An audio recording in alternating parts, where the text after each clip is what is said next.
Сайн байцгаана уу хүн төлөвчтэй. Өнөөдөр манай дефакто ярилцлагаар сэтгүүлч Бүд Арагчаагийн оюун чимийг оролцож байна. Бүд Арагчаагийн оюун чимэг сэтгүүлч Санкт Петербургийн их сургуулийг сэтгүүлч мэргэжлэр төгссөн. Залуучуудын үнэн, ардын эрх сонин 25 дугаар суваг, Монголын үндэсний олон нийтийн радио телевиз, Монголын үндэсний олон нийтийн телевизэд сурвалжлагч, сэтгүүлчээр болон удирдлагын багт ажиллаж байсан. Мөн соёл урлагийн их сургуулийн харьяа, радио телевиз, медиа урлагийн сургуульд багшилж байсан. Телевизийн ярилцлага, баримтат киноны чиглэлээр ажилладаг. За сайн байна уу та? Сайн байна уу. За та бид нэр 80-ад оны дундуур та Ленинградын их сургуулийг, би Москвагийн их сургуулийг төгсөж байсан. Тэгээд та бол энэ олон жилийн туршлаганд сэтгүүлчийн ажлыг хийсэн байна. Хувийн, улсын, одоо олон нийтийн гэж ярьдаг. Тэгэхээр энэ сэтгүүлийнхаа энэ ажилд хийж байгаа энэ олон жилийн турш хийсэн ажлаа ингээд эргээд бодоход сэтгүүлч хүн гэж одоо ер нь одоо таны бид нарын үдсэн нэг юм байгаа, амьдрал дээр нэг юм байгаа. Цаг үе амьдрал шал өөр болгож штэ тийм. Энэтэй холбоотойгоор яг сэтгүүлч гэж яг хэнийг хэлдэг юм бэ гэж бодож байна. Яг тэр 80-ад оны дунд үеэр бид нэрийг төгсөөд ирж байхад бол сэтгүүлч хэвлэл мэдээллийн хэрэгслийн тухай бол сэтгүүлч бол одоо намын үзэл сурталын дайчин гэдэг нэртэй байлаа шүү дээ. Тэр тийм нэрээр яваад бид нэр 90 оноос хойш бол яг жинхэнэ сэтгүүлч гэдгээр ажиллах гэж ажиллаж ирлээ л дээ. Сэтгүүлч гэж хин юм бэ гэдэг ойлголт ерөөсө цаг хугацаанд аюу амархан өөрчлөгдөж байна. Бид нар бол одоо үннийг хэлэх ёстой, төр олон нийтийн дунд гүүр болж мэдээллийг үнэн зөв хүргэх ёстой, болохгүй байгаа юмыг илчлэж, бичиж олон нийтэд хүртэл болох ёстой гэж бодож ирсэн бол өнөөдөр ямар нэгэн тийм өөрийн гэсэн талын тухай мэдээллийг илүү тавьдаг.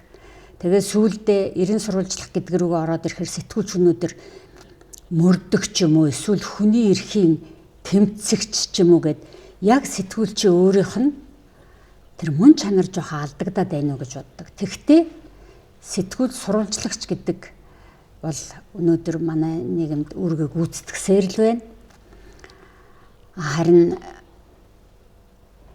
сошиал гэдэг зүйл бидний амьдралд хүчтэй нөлөөснөөс болоод хиний нь яг сэтгүүлч вэ? Хиний нь яг үннийг мэдээлхийг эрэмдэж явна вэ гэдэг юм энэ хоёрын ялгаа бүдгрээд хоорондоо холилдоод хүмүүс хүртэл энэ дээр ойлгох явуулчлаа. Сэтгүүл зүй өөрөө төрөл жанр нь хүртэл олон болчихлоо шүү дээ. Одоо өнөөдөр лайв хийгээд байгаа хүнийг бараг сэтгүүл зүй нэг төрөл гэж ойлгохоос өөр аргагүй болчиход байна шүү дээ.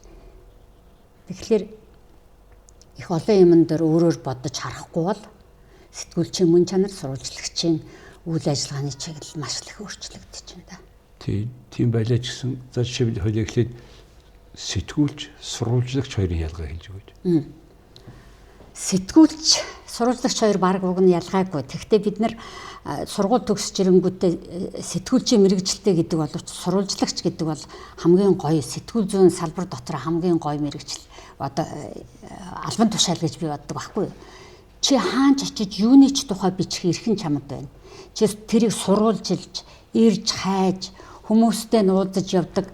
Тэр одоо тухайн үед бол яг нэг тийм гүйдэг, анх хурцирж сэтгүүлч гэдэг бол яг зүгээр л шүлэг өчөөд идэг хүн болгоныг зохиолч гэдэггүйтэй адилхан сэтгүүлч гэдэг бол энэ салбарт тодорхой хугацаанд ажиллаад өөрийн хувь хүнийхээ талаар сэтгүүлчийн зүгээс тодорхой байр суурь эзлээд тэгээд нийгэм олон нийтэд сэтгүүлч сурвалжлагчаараа үнэлэгдсэн хүнийг сэтгүүлч гэж хэлдэг байх гэж бодоод. Гэртээ зураал идэг тэгсэн мөртлөө үзэсгэлэн гаргадаг зүгээр сонирхогч энэ бол зураач штэ гэж хэлдэггүй үсттэй. Тэрнтэй адилхан сэтгүүлч гэдэг бол тэр зохиолч, зураач, сэтгэгч гэдэг юм уу те. Тэрийн шиг хүнд олон нийтийн зүгээс өгөгддөг тийм хүндэтгэлтэй мэргэжлийн нэр гэж боддог. Танигдсан, үнэлэгдсэн, хүлийн зөвшөөрөгдсөн өөрийнхөө ажил бүтээлээрээ тэр таны түрүүний хэлснээр юм гүүр болж чадсан тийм ээ. Нийгэм дотор байгаа иргэдийг холбосон. За ийм дүгнэлт нэг байж болно. За нөгөөх нь 90 оноос хойш 90 онд ч их том хувьсгал болсон л доо. Тэгээ зарим нь хувьсгал биш гэж янз бүрээр ярьж байгаа. Гэхдээ Монгол улс түүхэндээ асар том өөрчлөлт хийсэн. Маш том хувьсгал болсон өөрчлөлт. Тэр нь хүн амьтан аж устгаагүй, бие бинийгээ устгаагүй. Ямар ч гэсэн нийгмийн харилцаан дээр асар том жинхэнэ хувьсгал боллоо ш. Тэгээ энэ суурь нь болохоор зэрэг хуучин нийтийн өмч байдаг юм аа. Тэр нь төрийн өмч юм аа гэдэг ойлголтыг алга болгоод бид хувийн өмчтөр суурилсан шинэ нийгмийг байгуулад 30 ажил оролдож байна тийм ээ. Тэгээд энэ хугацаанд яг энэтэй холбоотойгоор энэ социалист одоо бид одоогийнхоо бол капиталист тийм ээ. Ийм хоёр хөдөлмөрийн энэ харилцааны энэ том ялгаан дээр сэтгүүлчийн одоо гол үүрэг нь тэр гүүр болж исэн. Тэр үүрэг нь яаж өөрчлөгдсөн бэ гэж та яг харж байна. Ялангуяа өөрийнхөө амьдралын жишээн дээр энийг тодтолгож өгөхгүй юу? Энэ ийм юм байлээ. Бидний зүгээс бол хийж байгаа сурвалжлага болгоно ямар нэг байдлаар үнэн зөвөр мэдээлээд энэ түүхийн ямар нэгэн баримт болно гэдгийг илүү ойлгож ирсэн үе юм болов. Тэр социализм ч өнөө 90 оноос хойш одоо энэ мэдээллийн эрхчлөө бүр дэндүү дэлгэрсэн үед ч өнөө ялангуяа бол баримтыг баримтаар нь ярих гэж оролцсон бидний ялгаа. А өнөөдөр бол захиалах сэтгүүл зүй гэдэг чинь одоо жинхэнэ сэтгүүл зүйтэйгээ мөр зэрэгцээд яваад байгаа энэ тохиолдолд тэр үнэн бодит баримт гэдэг юм алгуурхан тэр олон юмны цаагуур ороод тэгээд нөгөө захиалагч юу захиалж ийн тэрийг дөвөөлгөж тавихаас ахуулаад ингээд энэ өөрчлөгдөд ирж байгаа байхгүй юу. Бидний хувьд бол баримт би хувийн жишээгээ хэлэхэд бол би нэг амьгүй шахан байдаг нэг YouTube сувагтай л да. Тэрэнд би ингээл зоригтой 91 онд хийсэн ярилцлага тавиал дараа нь базрын Цэдэн Дамбаагаантай тухай 92 онд хийжсэн нэвтрүүлгээ тавьж байгаа байхгүй юу. Тэгэхээр тэнд бол бүр баг Цэдэн Дамбаагаатай бензин олдохгүйгээл яваал тэрийг яаж хаа тэр баг үнэр нь үнэртгэр тийм тухайн үеийн тийм баримтыг би хальсанд авч үлдээ тэр хүнтэй ярилцсанараа би авч үлдсэн байгаа юм. Тэр үед би хэрвээ өөр нөхцөл байдлаар байсан бол хичнээн сайхан жаргалтай монгол хүмүүс амьдарч байна. Социализм гэдэг юм байна. Одоо ардчилсан хувьсгалын өмнөх монголчууд ийм байжээгээд худлаа магтан дуудсан бол яах вэ гэдэг. Тэгэхээр сэтгүүлч хүний дараа юу үлдэх вэ гэвэл тэр хүнтэй тухайн цаг үед ярьсан тэр үнэн чинь үлдэнэ. Тухайн цаг үеийг үзүүлсэн чиний дүгнэлт үлдэнэ. Тэр л чухал юм да. Та ингэж үлдэнэ гэж ярьж. Тий. Үнэхээр юм үлдээгүй бол эргээд харах, санах, ойлгох юм байхгүй болно гэсэн үг юу? Одоо энэ видео дүрсээр энэ олон телевизэд 60 хэдэн оноос хойш Монголын телевизийн гарсан энэ бүх мэдээллүүд энэ бүхнийг одоо эргэж харж ээж бид сайн ойлгоно гэхээс биш. Буюу яг энэтэй холбоотой архивынхаа юмыг одоо бид саяхан одоо туркуудтай нийлээд хуучин форматуудад цахимж хилжүүлээ энэ төр гэж ярьж байгаа. Яг энэтэй холбоотой нэг асуумаар байна.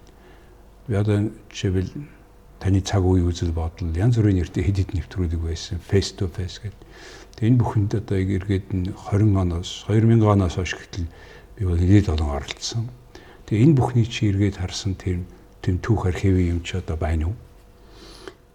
Би ч харамсалтай юм хэлэх гээд байна л да.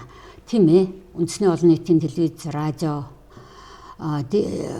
бүх архивын материалуудаа дижитал системд оруулж одоо яах гэж байна гэд асар их кино хэлсэн дээр байгаа юмнууд байсан. Энэ бол дөнгөж сая эхлээд одоо хэрэгжээд явж байгаа ажил биш л те. Одоо их хурлын гишүүн байгаа Дорж завдын ихтэй гэдэг телевизэн дарга бахта Германаас тэр нөгөө кино хэлсийг дижитал руу явуудаг аппарат авчираад бид нар чинь тэндээс 16 мм гээл зол жаргал эрхлээл тийм 16 мм гэдэг тун сонирхолтой хуучны материалууд гаргаж ялаа. Яагаад би нэг харамсалтай юм хэлэх гээд байна гэхдээ зэрэг би ер нь энэ телевизэд шууд голдуу нэвтрүүлэгт ярилцлага хийжсэн хүн юм байлээ. Тэгээ шууд нэвтрүүлэг бол шууд нэвтрүүлэг. Шууд явждаг, олон төвөнд хүрчдэг. Сүүлд яг MNB CGMN гэдэг сайтаар бол эргээд хүн ороод үзээд хайж явах боловч ихэнх нь байдаггүй. Одоо би өөртөө чинь цагийн үзэл бодлоор хэдэн удаа орсон. Ямар тухайн үед ямар гол чухал асуудлуудын тухай ярьж исэн бэ гэхлээр зөндөө сэдв байгаа байхгүй. Гэтэл нөгөө тэднийг авч үлддэг. Одоо би өөр манай телевизийнхан ч надад санал нийлэх баг. Архивт байгаа гол нэвтрүүлгүүдэд үзэх гэхлээр дандаа цагаан сарын тийм жүжиг, цагаан сарын зохиомж, нэг дуучны тухай хөрөг нэвтрүүлгүүд, яг цаг үеийн тухайн асуудлаар хүмүүсийн үзэл бодлыг авч үлдсэн нэвтрүүлгүүд бараг байхгүй. Би бүр сухар азар нэг ганц хоёр нэвтрүүлэг VHS хайлсан дээр ямар ч чанаргүйгээр авсан болохоос биш. Тэрийг тэгээд нэг нэвтрүүлгийн зөвлөл гэдэг хүмүүс юунд авдаг юм л да. Фонд дав энтергээ шийдвэр гарч иж авдаг. Бүгдийг бол тэгээд тэр олон цагаар тэрийг үлдэх хэцүү. Ямар азар тэр кино хайлсууд үлдээд одоо яаж байгаа. Яг ингээд авах гэхлээр гол юмнууд байхгүй. Нийгэм эдийн засаг улс төр яасан ийм ярианы нэвтрүүлгүүд байхгүй. Дандаа л тийм жүжиг, хөрөг нэвтрүүлэг, зохиолын дуучдын концерт ч гэдэг юм уу. За тэгэл энэ тайзыг их гоё зассан ийм л юмнууд голдоо үлдчихэд байдаг. Үнэхээр харамсалтай. Сүүлд би гоё нэвтрүүлгүүдээ өөрийнхөө биш. Ерөөсөө тухайн үед хийжсэн сайхан нэвтрүүлгүүдийг үзэх гээд ингээд нэлээ оролцсон. Тэгэл хувь найруулагчд нь аваад явцсан. Тэгэл одоо тэр телевизийн нэрээр хийсэн олон сайхан нэвтрүүлэг кинонууд ягаад ч юм алга болцсон. Тэгэл дам яриа сонсохоор тэр дарга байхдаа тэрий чинь тэгээд яац. Одоо тэгэл хэцүү анги тусгай салаа гэдэг олон ангид кинонууд биш шүү дээ. Тэд нар зүгээр л энэ платформуд дээр зүгээр л зарагдчихээн. Гэтэл энэ MNB хийсэн. Ямар их хүч хөдөлмөр гаргаж ирсэн. Оюуны өмчийн эрхийн асуудал ийм юмнууд их тийм сайнгүй байгаа шүү. Би тэрийг бол асар муу гэж хэлэх нь юу юм? Сайнгил гэж тодорхойлоход холбоотой нэг юм ярмаар байна. Тэр юу гэсэн Монголын үндэсний олон нийтийн радио телевиз одоо монголчин энэ ардчилсан орн гэж хэлээд төр засагч нь өөрийн хэвлэл мэдээллийн хэрэгслэвэ. Энэ бол олон нийтийн болсон гэд бүр тусгай хууль гаргаад за удирдлагын 9 хүний бүрэлд хүнтэй 3-ын ерөнхийлөгчөөс 3-ын засгийн газраас 3-ын олон нийт гэх мэтээр ингээл явж ирлээ шүү дээ. Тэгээ одоо ингээд үндэсний олон нийтийн телевиз боллоо гэд одоо энэ хугацааг нь одоо эргээд хамгийн бодиттойгоор дүгнэж болох. Тэгээд одоо та биднээс нэг юм хамаарахгүй тэтгэврийн хүмүүс. Ер нь энийг та эргээд ер нь ямар хэмжээнд үнэхээр олон нийтийн болж чадсан уу? Үгүй юу? Юу болж гин? Юу болохгүй байна? Жинхнэрээ яагаад жишээл төр засаг солигдохоор зэрэг энэ байгууллагын даргын төрийн эрх авсан намын сольж шít. Тэгээд ер нь үндсэндээ тэр намын үзэл суртын дуу хоолой хуучин шигээ болоод яваад шít. Энэтэй холбоотой таны үзэл бодол дүгнэлтийг хэлж болох уу? Болно.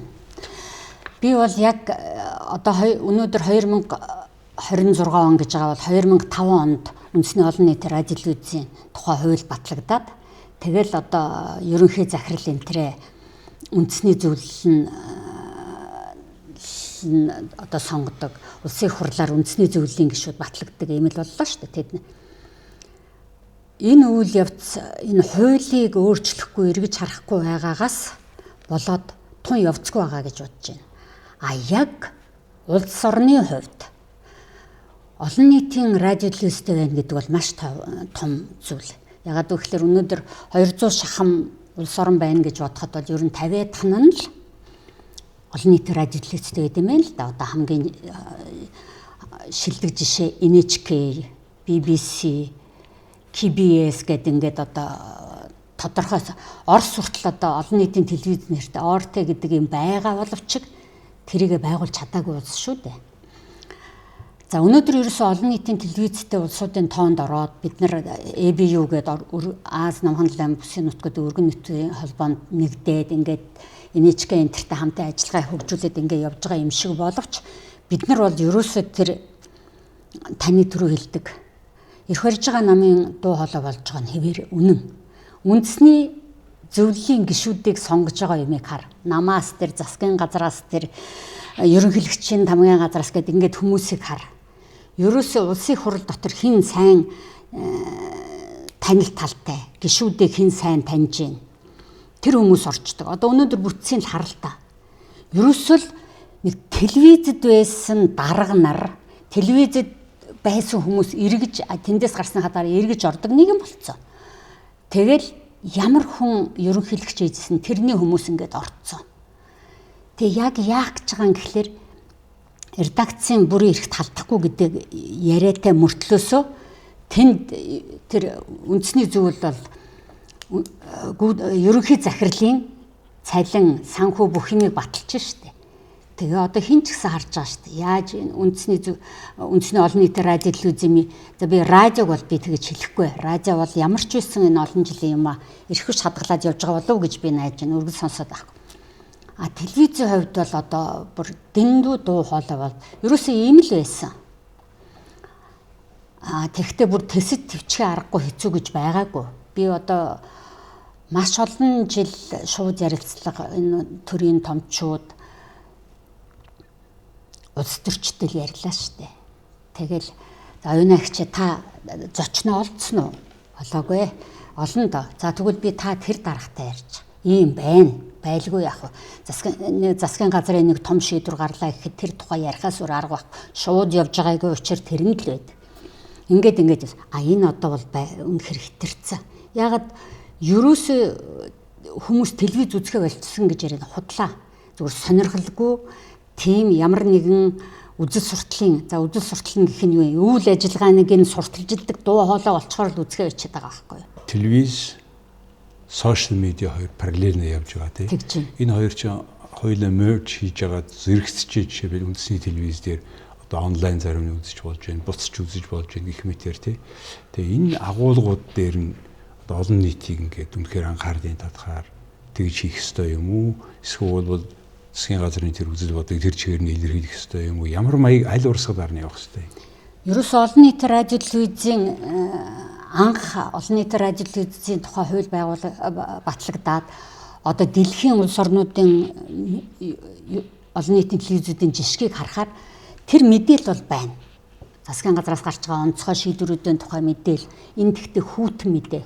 Зүгээр ямар ч нэмэлт оролцоо байхгүй тэнд магтан дуулсан үгүйсгэж доош нь хийсэн ямар ч тийм үзэл болохгүй зүгээр мэдээллийн хөтөлбөр байна. Үндэсний олон нийтийн телевиз гэдэг бол энэ олон нийтийн олон ургач үзэл санааг бий болгоход зориулсан тэр үндэсний өв соёлоо дэдлэх, төрлөх хилээ зөвөр түгээх, тийм төрлөх хилээ хамгаалах, өв соёлоо дэдлэх, гадаад улсад энэ Монгол гэдэг улсын сурталчилгааг зөв хийх. Энэ мэт маш олон үүрэгтэй. Тэр дунд үзэл сурталын сурталчилгаа хийхгүй байх л гол үүрэг нь байхгүй юу? Гэтэл өнөөдөр ч үштэй ер нь явж ирсэн зам маань гол хийсэн ажил маань тэр юм шиг л болцоод байна л та. Үзэл сурталын дуу хоолой хэвээрээ байна гэж хэлж байгаа тийм ээ. Би бол тэр бол үнэхээр байгаад байгаа гэдэг. Түрүү та хоёр ярьлаа шүү дээ. Энэ үндэсний гэдэг олон нийтийн гэдэг үг ойлголтыг бий болгосон төр засаг өөрийн хэвлэл мэдээллийн хэрэгсэлтэй байх ёсгүй гэсэн залт байгаа шүү дээ. Дэрч болно. Гэхдээ өнөөдөр бол одоо төр засаг гэдэг ойлголт ч бас өөр байна. Ерөнхийлөгч одоо ерөнхий засгийн газар ерөнхий сайдынхан хууль зүйн бүгдээрээ ингээд хэвлэл мэдээллийн хэрэгсэлтэй тусдаа болж эхэлж штэ тий. Тэгээд энэ одоо тэгээд үндэсний телевиз байгаа тий. Эдгэрийн хоорондохын харилцаа ямар маягаар явах ёстой юм бэ? Энэ ерөнхийдөө төр засгийн дуу хоолой Монгол улсын төр засаг өөрсдийн хэвлэл мэдээллийн хэрэгсэлгүй байх ёстой гэсэн залт энэний биелэлтийг та яаж харж байна? 0 штэ. Тэг. Одоо ерөөсөө яг сүүлийн 10 гаруй жилд энэ би дэндүү 10 гаруй биш 10-аас ч илүү юм байна. Ингээл шадар сайд ажлын алба гэж байгуулагдаад ингээл бүх яамдууд ингээд одоо та би нэг ярилцлаганд хэлжсэн да. Бүгд тэрэ хэвлэлийн албууд нь одоо гадуурч яриа яваад шүү дээ. Маш том бүтцтэй болцсон. Би засгийн газрын хэвлэлийн албаны дараагаар ганцхан жил ажилласан. Би 2 хан ажилтнтай байсан. Би өөрөө аялалд фото зураг аваад явдаг байсан. Видео бичлэг хийгээд явдаг байсан. Одоо гэтэл хэдэн 500 хүн ордонд энэ их хурал засгийн газрын үйл ажиллагаа сурчлах үнэмлэхтэй байна гэд боддоо. Тэгэхээр одоо энэ дарга сайд нар маань сошиалд өөрийгөө илүү гаргаж тэгэл одоо энэ телевизийн цагийг хар хуучин бол соён хөтөлбөр сүлд хөтөлбөрч гэдэг ингээд одоо батлан хамгаалах яам эх оронч батлан хамгаалах эх оронч үзэл санааг яах гээл батлан хамгаалах яамны нэг студийн нэвтрүүлэг байсан. Сүүлдээ шадар сайдын цаг гэдэг болсон. Сүүлдээ прокурорын хөлийн цэрэг бүгдээрээ цагтай. Тэгээд сайдууд нь ярьж идэг. Тэгээд одоо яаж ийн гэхдээ зэрэг манай улс төрчид бүгдээрээ хувьдаа телевизийн студитэй болчлоо. Тэгээ одоо тэд нар маань баг зүгээр дугуй унаад гарахтаа тэр студийн камерыг аваад явж штэ. Тэгэл энэ бол өөр сурталхуулга гэхгүй энийг өөрөөр юу гэж нэрлэх вэ? Тэгэхээр бид нар бол энэ сошиал хэвлэл мэдээллийн хэрэгсэл хоёр гэдэг юм бүр ингээд дэндүү ялгаатай байх ёстой хоёр юм ингээд холилдсон. Тэгээд үр дүнд нь хүмүүс тийм хоёр дүнд ойлголт бий болчлоо. Аль нь хувийнхын, аль нь сайдынхын, аль нь төрийнхэн тийм. Тэгээд яг тэр хамгийн гол нь процессыг л яриад байгаа юм. Тийм анализис юм гарахгүй байна. Тэ? Саяын бүх энэ тийм гажсан бүтцээсээ гадна тийм агуулгын тухай яригдаад шүү дээ. Тэгээд тодорхой салбарынхаа бодис явцыг ярмаар байгаа тийм. Жишээлбэл салбар гэдэг маань юу гэсэн үг гэхээр юуны өмнө тэр суурь салбар нөгөө боловсрол эрүүл мэндээсээ гадна бусад бүх салбар чинь өөрсдөө нэг бизнестэй аж үйлдвэрийн бүтэн салбарууд байгаа шүү. Тэр салбар дотор жишээлбэл тухайн сайтынх нь өөрөө нэг хэвлэл мэдээллийн хэрэгсэлтэй учраас нөгөө сайтын юм гол яваад байгаа болохоор нөгөө чөлөө төрсөлдөөний буюу одоо энэ Монголын эдийн засгийн хөгжлийн суурь нь хувийн салбар гэж үзэж байгаа шүү. Тэгээ хувийн салбар сектор нь хөгжихгүй яаж сайдынхаа компанид өрсөлдөх юм те. Ийм нөхцөл байдал нөгөө сэтгүүлч нь хаа байна гэсэн асуулт гарах гэдэг шүү. Яагаад энэ тухай ярихгүй байна вэ гэж. Энэ дээр яавал дээр вэ? Юу өөрчилж энийг жоохон өөр болгомоор байна. Одоо ингэж юм л да. Наад нэг анализ хийсэн тийм сэтгүүлчийн бүтээл гэдээ ярьчлаа. Энэ өнөөдөр миний хамгийн сэтгэлийг зовоож байгаа юм. Ерөөсөө энэ химэл оюун ухаан чинь одоо сэтгүүлчдийг орлоод эхэллээ.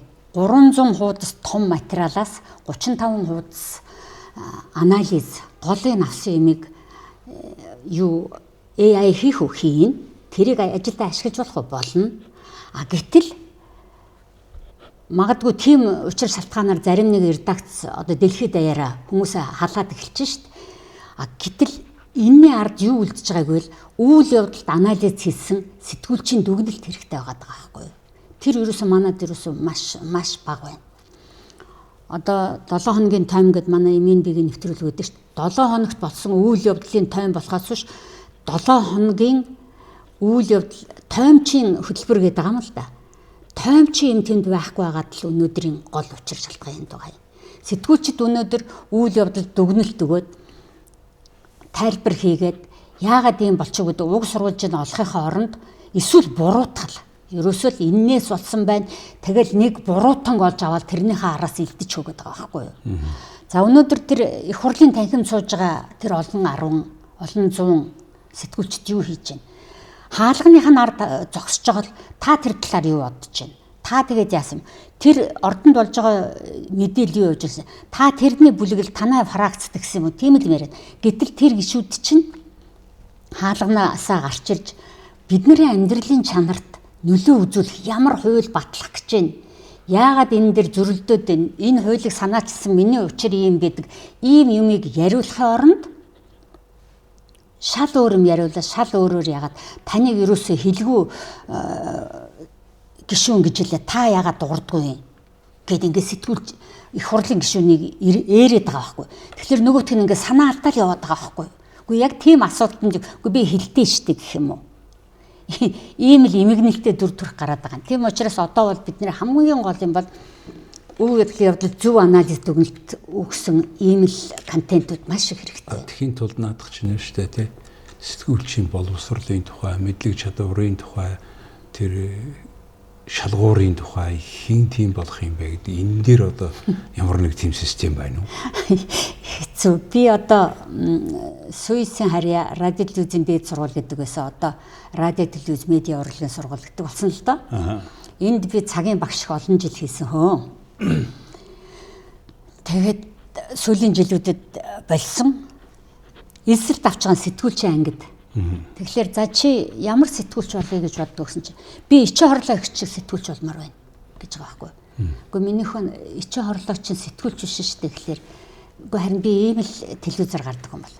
Өнөөдөр ерөөсөө сэтгүүлч гэж яг ямар ажил мэргэжлийн хүн хийгээд байгаа нь телевизийнх нь юу юм, FM радиогийнх нь юу юм те тэр дотор байгаа салбарлсан юмнуудыг ч хүүхдэд ойлгуулах, энийг зөв ойлгуулах юм.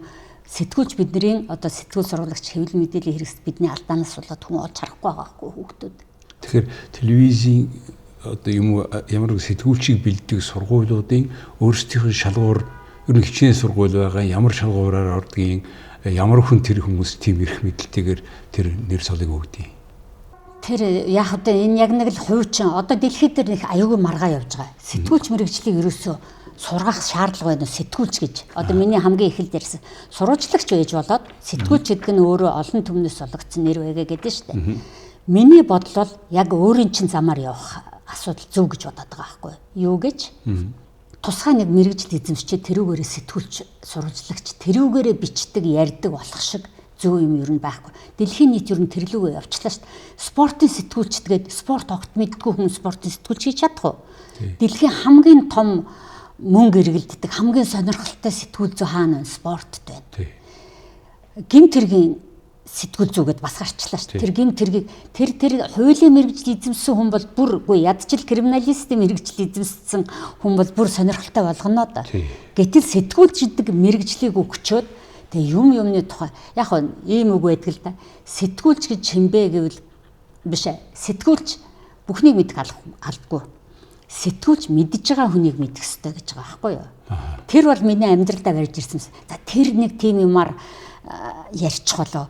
Энэ нэг юмыг асуучвал тэр эмч нэг сайн ярьчих болоо гэдэг юм би бол амьдралынхаа турш хөөж явсан хүн байхгүй юу? За та тэр сэтгүүл зүйн тухай ингээ ярьлаа.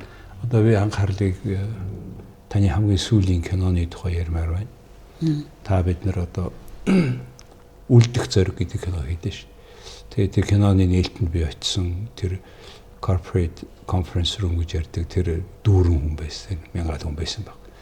Тэгээд ер нь энэ зориг гэдэг хүн юу хийсэн юм? Энэ хийсэн юм нь ямар агуулгатай юм? Яагаад бид нар энийг эргэж харж үзэх ёстой юм бэ гэдэг талаас одоо их чухал кино болсон гэж үзэж байгаа. За та энэ киног яагаад хийсэн бэ гэдгийг эхлээд ярив. Яг би сая түрүүн битэрийн ярьсан ярианд дунд ч гэсэн ерөнхийдөө үлдчихлээ л дээ. Аваад үлдсэн үнэн баримт байгаа бол бүдгрээд байгаа тэр үнэн чинь хаа нэгтээ бүдгрээд бүр хүмүүс өөрөөр ойлгох гээд байгаа бол тэрийг дахиж тэр хуудсыг дахиж гаргаж тавиад тэрний тухай нэг дахиж нэг ярихаас өөр аргагүй болоод байна удаа л гэж би бодсон юм л да. Ер нь тийм. Тэгэд энэ киног хүмүүс хүлээж аваад үзээд одоо ч гайгүй үзчихэл ах шиг байна.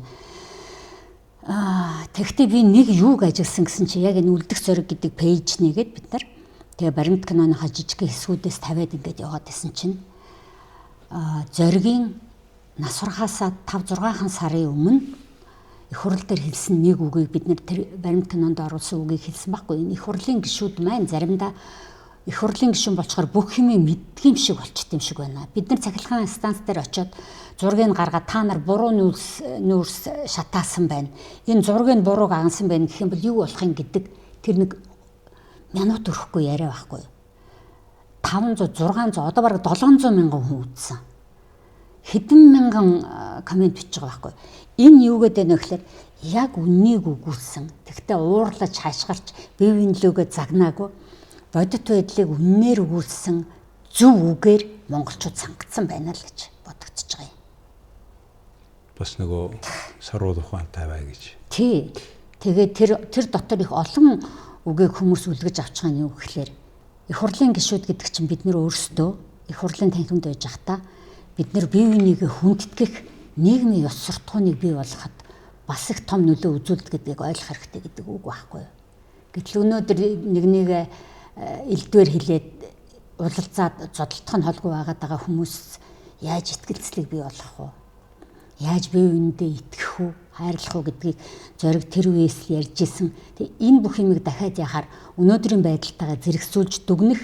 Тэгээд биднэрт өнөөдөр яагаад ийм үнэн тэгсэн мөртлөө намуухан зөөлөн дуугаар хэлсэн үг илүү хүрээд байна гэдгийг бодох хэрэгтэй юм шиг байна. Тий, тэгээд 20 жилийн өмнө хэлж ярьж исэн тий. Яг одоо ямар нэг юм болоод зориг алгадчихлаа. Бид нар одоо хүний хувьд сандыг мэддэг байсан. Одоо цуг сурж исэн хүний хувьд ингээ эргээ бодохоор тэр чих харамсалтай амар шиг болсон шүү дээ. Өмнө нь босоод хүмүүс шоконд орж исэн. Тэгээд тэр болтол зориг гэдэг хүн юу хийсэн ярьсан бэ гэдэг энэ яг та хэлж шүү дээ. Бүдгэрхээс нь юу тодруулж байгаамаа гэж. Тэгээ яг энэтэй холбоотойгоор зориг гэдэг энэ киног хийгээд бүтээгээд маш их олон материал судалсан байна лээ. Гоё кино болсон.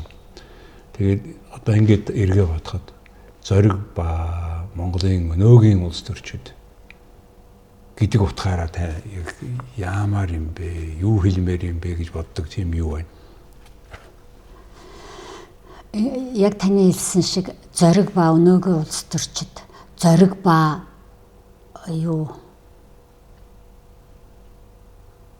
одоо юу гэдэг итгэлцэл зориг ба үнэн үг гэдэг ингээд олон юм цаашаа явж болохоор хамгийн гол юм өнөөгийн улс төрчтэй юу бид улс төрчд рүү буруутгаад авах юм байхгүй бид нар өөрсдөө сонгоо гаргацсан чинь яах юм огт бараг бүтэн ном уншиж үзсэн болов уу гэмээр салбарынхан штэ би зүгээр уран зохиолын ном биш те тийм хүмүүс юм яриад байна. Улс төрч байна гэдэг энэ улс орны хувь заяатай хуулийг тогтоож гаргана гэдэг бодлогыг хариуцаж явна гэдэг ямар их юм уншиж бодож эргцүүлж явахын чухлыг л зориг үнэхээр харуулж ирсэн. Энэ киногоор ч гэсэн би тэрийг харуулах гэж л бодсон. Боловсрол мэдлэг. Тий. Тэгээд аналитик дүгнэлт хийж чадах тэр чадвар. Тэр дүгнэлтийг чи хийхин тулд дэлхийд гарсан их олон дүгнэлтийг номыг уншсан байдаг. Тэгээд дээд боловсрол авна гэдэг хэдийгээр зоригч нөгөө философийн факультет. Би эдийн засгийн факультет байсан. Яг нэг үе оюутан ш та орчин тийм. Тэр үе чи Евлийн хороо гэж байсан шүү дээ. Евлийн хорооныхын дараа Москвагийн сургуульд ихэд 80 хүүхэд сурж ирсэн. Тэгээ Евлийн хороотой яагаад гэвэл бус сургуулиуд нь 20-30 хүүхэд сурдаг байсан. Энд чинь 70-80 хүн сурж ирсэн. Тэгээ Евлийн хорооч на Байрара Вернадский тэр нөгөө Шеверник академический гэдэг корпус энэ тэр гэл. Тэгээ манайх 3 Евлийн үүртэй байсан. Тэгээд нэг Евлийн үүрийн дараа нь Санжаасүрэнгийн зориг. Нөгөө нэг дараа нь зоригийн алтай одоо 25-ыг. Гурав дахь нь Сүхбаатарын Батмөнх гэдэг нэг сэтгүүл залуу байлаа шүү дээ тийм ээ. Эртнээс орсон тийм. За тэгээд бид нар ингээ хуралд Евлийн одоо тавчааны хуралдаж ингээ бид нар хуралдаг байхгүй юу. Тэгээд зориг нэг өдөр хуралдаа бид нар дөрвөлээ цугларддаг байсан юм л да. Нэг оюутны сургуулийнхаа зааланд гуманитарны 2 дугаар факультет манай эдийн засгийнханд. Гэсэн зориг нэг өдөр шал шүдгүү болцсон хилэн цохойц ирэхгүй. Яачих вэ гэсэн чинь регби тоглоод тэгэд мөргүүлсэн одоо би эмчтэр очно гэсэн. Тэр өдөр мөргүүлсэн юм өч өдөр нь юм уу шүдгүү болцсон юм хилэн цохоогаад. Тэгтээ шинжлэх ухаан коммунизмын онолыг манайхан судалж ирсэн. Тэгээ шинжлэх ухаан коммунизм гэхтэй зэрэг муутай биш байхгүй. Тэр чинь урд өмнөх бүх измүүдийг судалж ирсэн байхгүй. Тэгээ нийгэм яаж бий болсон тэр дүгнэлтийг хийжсэн учраас асар их ном уншсан бүр одоо нийгмийн байгууламж чинь хинээс хаанаас яаж ихэлсэн болон нийгмээс ахуулаад гэдэг тэр маш үнэхээр мэдсэн тэрийг ойлгоцсон тийм хүн байсан гэж одоо хардаг би одоо тэр үед тэр оюутнууд бас үдсэн харснараа ингээ ярилцдаг байлаа.